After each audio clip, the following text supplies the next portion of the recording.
দলের প্রতিষ্ঠাতা ও সাবেক রাষ্ট্রপতি জিয়াউর রহমানের ৪৩তম মৃত্যুবার্ষিকী উপলক্ষে ১৫ দিনের কর্মসূচি ঘোষণা করেছে বিএনপি। আগামী ২৮ মে থেকে ১১ জুন পর্যন্ত চলবে এই কর্মসূচি। বুধবার দুপুরে নয়াপল্টনের বিএনপির কেন্দ্রীয় কার্যালয়ে যৌথ সভা শেষে এক সংবাদ সম্মেলনে এই কর্মসূচির ঘোষণা দেন দলটির মহাসচিব মির্জা ফখরুল ইসলাম আলমগীর। কর্মসূচির মধ্যে রয়েছে ৩০ মে রাষ্ট্রপতি জিয়াউর রহমানের মাজারে পুষ্পস্তবক অর্পণ, সকাল ৬টায় দলীয় কার্যালয় সহ সারা দেশে দলীয় পতাকা ও কালো পতাকা উত্তোলন, ড্যাবের উদ্যোগে নয়াপল্টনে ফ্রি মেডিকেল ক্যাম্প এবং মহানগর উত্তর ও দক্ষিণের উদ্যোগে দুস্থদের মাঝে খাবার বিতরণ এবং ছাত্রদলের উদ্যোগে আলোকচিত্র প্রদর্শনী। ২৮ মে ইঞ্জিনিয়ার ইনস্টিটিউটে আলোচনা সভা, ৩১ মে নয়াপল্টনে দোয়া মাহফিল।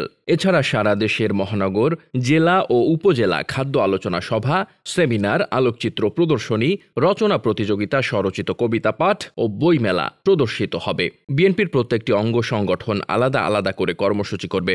মহানগর উত্তর দক্ষিণ প্রতিটি ওয়ার্ডে দুস্থ ও অসহায়দের মধ্যে বস্ত্র ও খাদ্য বিতরণ ও দোয়া মাহফিল করবে। সংবাদ সম্মেলনে মির্জা ফখরুল ইসলাম আলমগীর বলেন, আজকে এই মহান নেতা বহুদলীয় গণতন্ত্রের প্রবর্তক, আধুনিক বাংলাদেশ নির্মাণের মহান পথ প্রদর্শক শহীদ প্রেসিডেন্ট জিয়াউর রহমানকে স্মরণীয় করে রাখবার জন্য আমরা আগামী ২৮ মে থেকে ১১ জুন পর্যন্ত কর্মসূচি গ্রহণ করেছি। Desk report, বার্তাবাজার।